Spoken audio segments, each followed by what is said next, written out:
The Africans, a variety of polygamy cultures, Chapter 4 of the Holy Priesthood, Volume 4, pages 23 to 35. Africa has proved to be one of the most interesting nations allowing and practicing polygamy.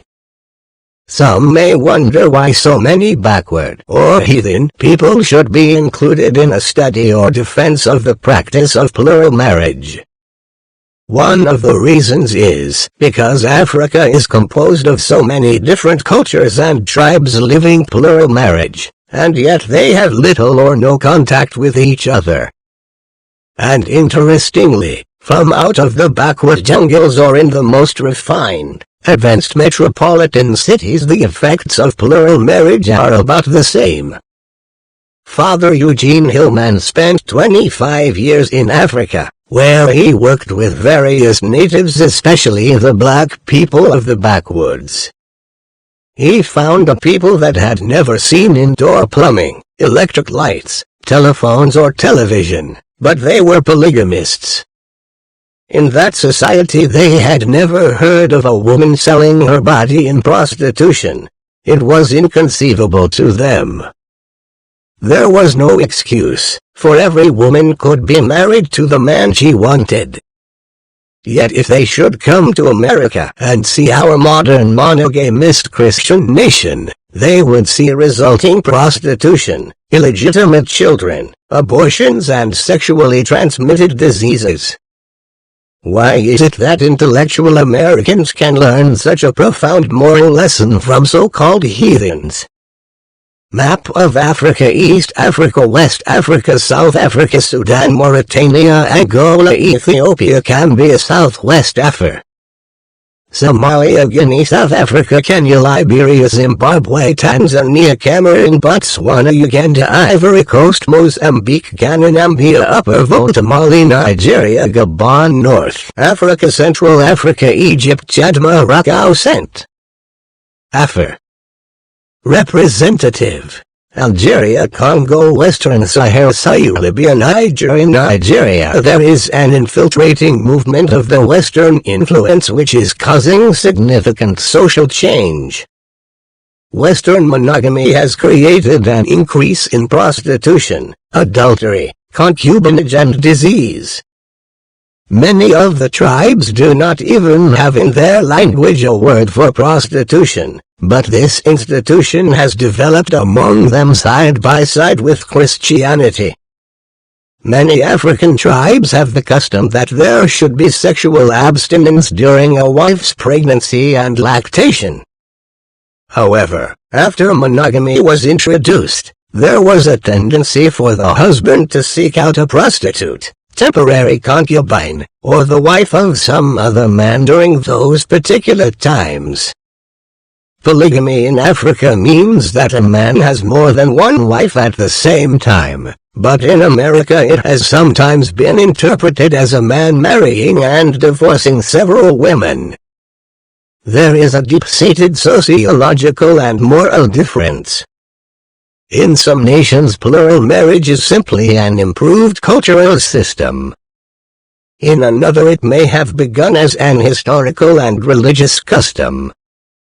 Then again, it may be based on a specific revelation from God. Regardless, it should be investigated by the fruits that result from both polygamy and monogamy. Africa is one of those places where it can be advantageously studied. Most monogamists never really have the opportunity to become acquainted with some of the intricate events that can crowd into the family and thinking of polygamists. Eugene Hillman grasped a part of these when he wrote about some of the Africans, where it is believed and seen and felt that polygamous, much more than monogamous, families produce for their members greater security, prosperity, and prestige. The women themselves will be seen to favor the custom of plural marriage.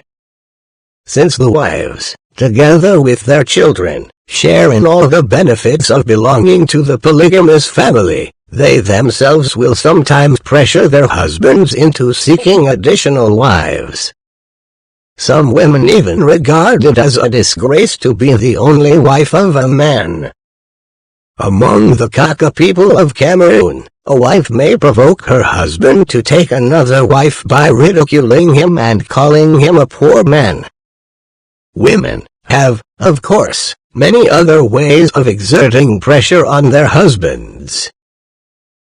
Most people seldom consider how important and beneficial this principle can be for the women, because it is presumed that the men are the only benefactors. In monogamy, the men usually look for the beautiful or shapely woman, but a polygamous man wants a woman who can help him and the family with her knowledge, talent, ability to work, cooperative personality, and good spirit. This opens the door of marriage to many women who otherwise may not be able to get married.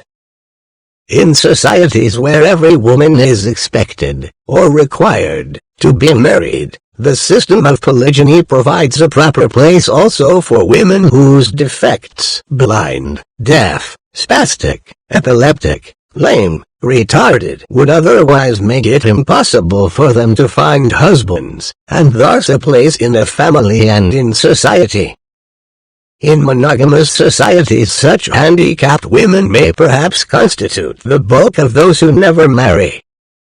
No one, according to Agnell, seems to have discussed this problem. Even women who cannot bear any children themselves are able to share in the love and care of a growing family. Customs and traditions differ somewhat among the African tribes. According to John Gunther, most tribes in East Africa are polygamous, without limit to the number of wives a man may have. Reasons for polygamy are both economic and in the realm of symbolism and superstition. Many Africans think that sexual prowess, and in particular the ability to procreate children, have an association with fertility of the soil. A person's worth is not measured by the criterion of wealth in much of Black Africa, but by fecundity. But women are, on the whole, freer than in Muslim society. This does not mean that they necessarily have a good life. Fathers or husbands can be tyrants anywhere. But, generally speaking, a young Bantu girl is not packaged up and delivered to the groom sight unseen by her parents, to become an ornament in a stranger's harem. She herself can associate with young men and know the joys of courtship, and even have a say in the choice of a husband. She can refuse an undesired suitor, and is seldom, at least in advanced tribes like the Chagas, married against her will. In many tribes a bride is supposed to be a virgin, and promiscuity and infidelity are frowned upon. One of the tribes that does not live plural marriage is the Pygmies, as observed by the same author. Pygmies are monogamous. It was difficult to tell women from men. The children had swollen bellies, with their navels bulging out almost in the shape of small pears. Pygmies in the Congo and Rwanda-Urundi are forest people, who seldom see the sun, grow no crops, do no work, and live on the game they spear or trap. They have no villages of their own. They are predominantly meat-eaters, but not cannibals. Pygmies are generally despised by other Africans.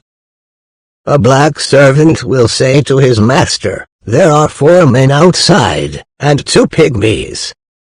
Nobody knows surely the origin of the Pygmies, who must be among the ugliest people in the world. In speaking of one Pygmy woman, Gunther said she might have been 14 or 40. The Pygmy tribe is one of the 22% of the African groups that does not accept polygamy. From this total of 742 clearly identified socio-cultural units, it was found that in 580 of them polygamy is accepted as a preferential form of marriage. In other words, Polygamy is traditionally and socially normative in 78% of these anthropological groups, although the incidence is not the same in all of them. John Gunther also observed and reported numbers of polygamous people in specific areas of Africa. Rwanda and Burundi are separate units historically, but are administered together. Each has about 2 million people on roughly 10,000 square miles. 8% of the people are still polygamous. There are only 5,406 Europeans in all. Population percentages in Guinea show a ratio of 122 females for every 100 males. In Tanzania the male ratio is 95 to every 100 females, while in the Kilimanjaro region there are a surplus of over 17,000 females. These ratios are not confined to African regions, but are similar all over the world. Insurance company statistics show that the mortality rate of infants is much higher in males than females. Later the males suffer losses through wars, occupational hazards, and usually die at earlier age than do women. In the sub-Saharan Africa there are about 150 females for every 100 men. If modern Christianity enforced their monogamous rule on these people, it would produce absolute chaos. It is apparent, however, that the natives will hold on to their polygamous culture in spite of these modern family busters who come in the name of Christianity. As one African writer stated, "The practice of polygamy is at present the rule in Africa. Women have not only reconciled themselves to their position, some even consider it a disgrace to be the only wife of a man. They give all sorts of reasons for desiring a partner or co-wife, and sometimes help their husbands to prepare for the necessary expenses of having another wife. As long as this idea remains, polygamy will no doubt remain. In the Batum tribe there are very few illegitimate children, because they encourage the young women to marry early. They soon learn that it is wise while young males are roaming around. There, as here in America, most young males have a tendency to postpone marriage. The Christian missionary system in Africa began to assume a more tolerant attitude after realizing the sorrow and problems inflicted upon their converts. To make polygamists divorce, break up families, throw wives into celibacy, widowhood, poverty, disgrace and prostitution, had to be unchristian. It could even be classed as one of the sins committed by the clergy which Jesus condemned as heavy burdens and grievous to be borne. But they themselves will not move them with one of their fingers. Instead of helping to strengthen families, they were helping to destroy them. Occasionally opposing positions were taken by the same church. For instance, in the Anglican Church, West African polygamists could be baptized, but in South Africa they could not. The Anglican Bishop of Malawi wrote, "I came to this diocese from a country where Christianity had been planted largely by the Christian wives of polygamous husbands, and their courage and resourcefulness in living a Christian life, and bringing up their children as practicing members of the church, won my admiration.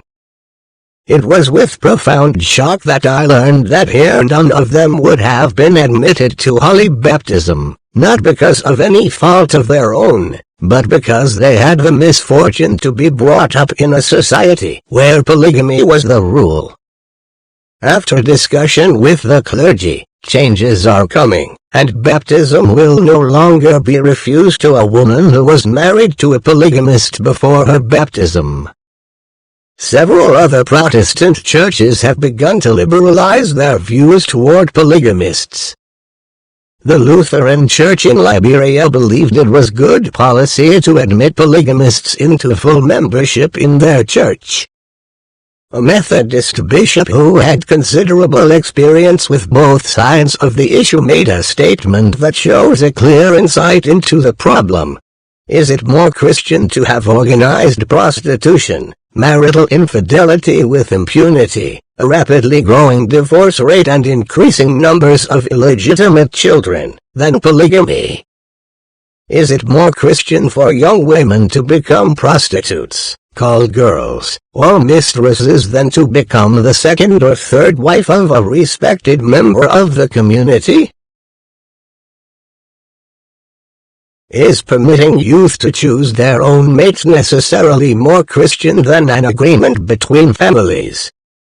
Is a widow any better or happier in the world alone than living intimately with a member of her husband's family? Many practical benefits of living a polygamous lifestyle in Africa are similar to those in any other country.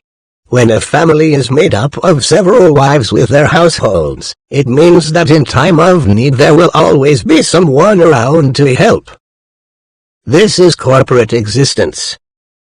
For example, when one wife gives birth, there are other wives to nurse her and care for her children during the time she is regaining her vitality.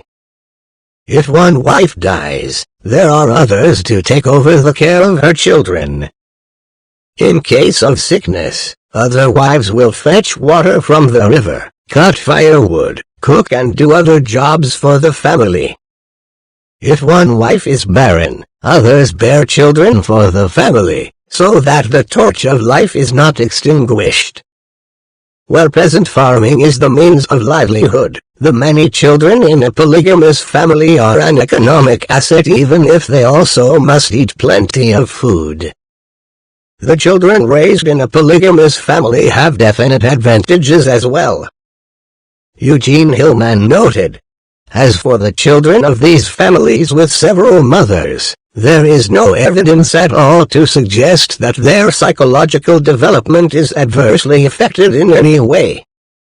Each child has his own normal emotional attachment to his own mother by birth or by adoption, and co-wives are normally very solicitous and affectionate toward all the children of their husband. The husband himself, according to the traditional norms of his society, is fully dedicated to the good of his children, who are regarded as the greatest of his achievements and the joy of his life. It might even be said, at least as a tentative hypothesis, that the children of polygamous households, all other things being equal, will generally tend to be both physically and psychologically healthier than the children of monogamous families, insofar as the latter enjoy less security and less prestige.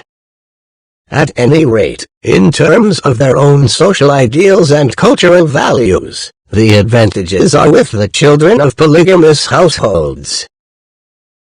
Polygamy Reconsidered, Hillman, p. 126. It is very interesting to note that the polygamous families of Aborigine tribes in the jungles of Africa have many similar characteristics to Mormon polygamous families. Compare some of Dr. Hillman's observations and statements about the African culture. Each new relationship gives a greater cohesion to the aggregates of social units that make up the tribe or people or nation. In such a society each member is to many others in some degree a brother, or sister, or mother, or father, son or daughter, for each one belongs to the same ethnic cultural family, often with the same legendary common ancestors.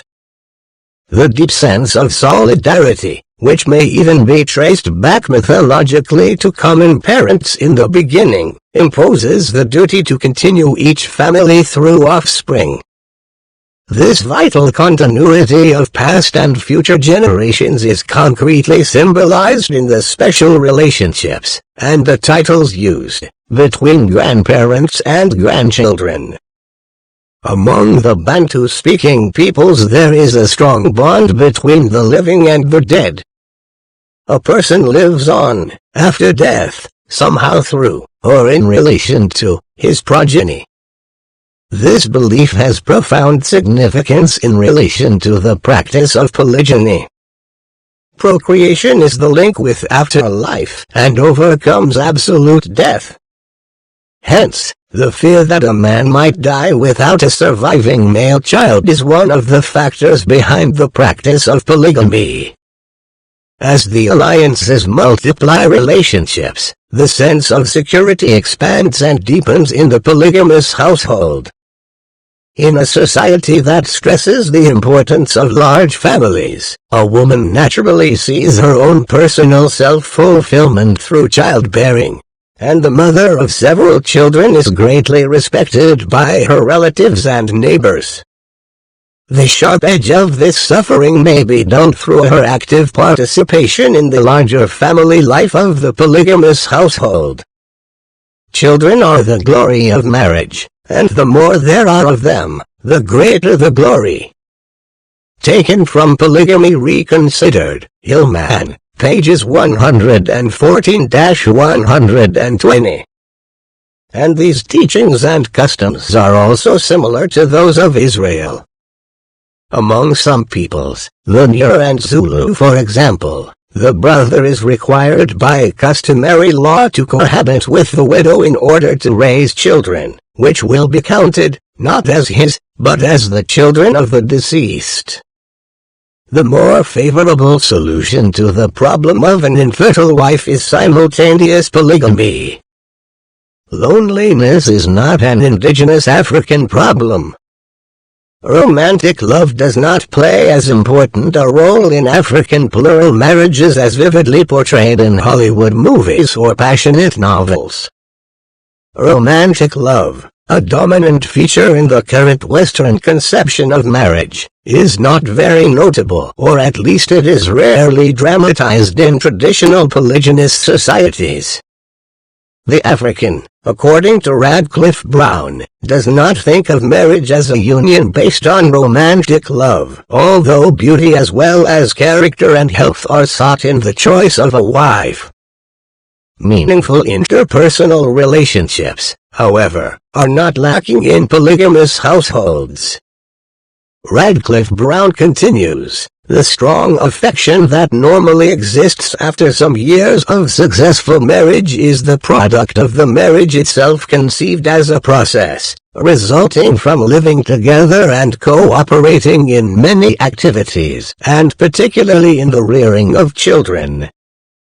Such relationships of friendship and affection are not by their very nature exclusive, and they exist even between co-wives. There is, nevertheless, a great burden on the husband of plural wives.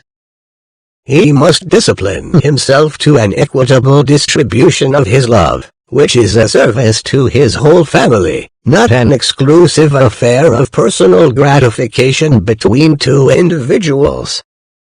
If interpersonal relationships, and especially the manifestations of conjugal affection, seem to be less intense in polygamous families than in monogamous families, this may be because they are more extensive. This author had an extensive phone interview with Dr. Eugene Hillman, author of Polygamy Reconsidered and a professor in the Minnesota University. After his 25-year study of African polygamy and monogamy, he is one of the strongest advocates of re-establishing polygamy as an acceptable alternative in Christian nations.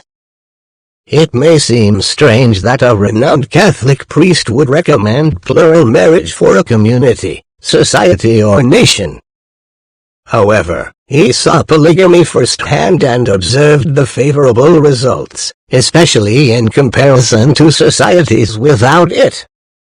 This same conclusion applies to every other nation and society referred to in this study. Africa has been a wealthy nation, and it surely must be noted that its polygamous tribes have provided a wealth of information for Christian nations. However, rather than learning valuable lessons in morality, they have instead pushed their monogamous system with its evils on them. Gunther noted that, since 1952, however, by terms of a new Belgian law aiming to reduce polygamy, only the first wife is considered to be legitimate. As monogamy is increasingly promoted among the Africans, the attending problems will also increase. 35. If polygamy is considered as one of the relics of barbarism, maybe we'll have to adopt some of these old relics into our society before we destroy ourselves with our old monogamous relics. Of all the evil attending the monogamous Christian nations, it may be better to adopt the social polygamous laws of the jungle, so we could improve our modern society. In many ways our present society is worse than that of these backward nations. Maybe our modern Christian society should no longer look upon the savage or uncivilized societies as barbaric or backward in all areas. Our whole society has the appearance of vulgarity, and our morals and standards are less Christ-like than many of those so-called uncivilized nations. We have progressed to the point of being able to destroy each other rather than learning the ways to save ourselves from ourselves. To advance in scientific excellence at the expense of forfeiting our standards of morality will someday bring us disaster. We may say with Pogo, we have seen the enemy and they are us. Chapter 5. The Hindus. India law changed polygamy to monogamy.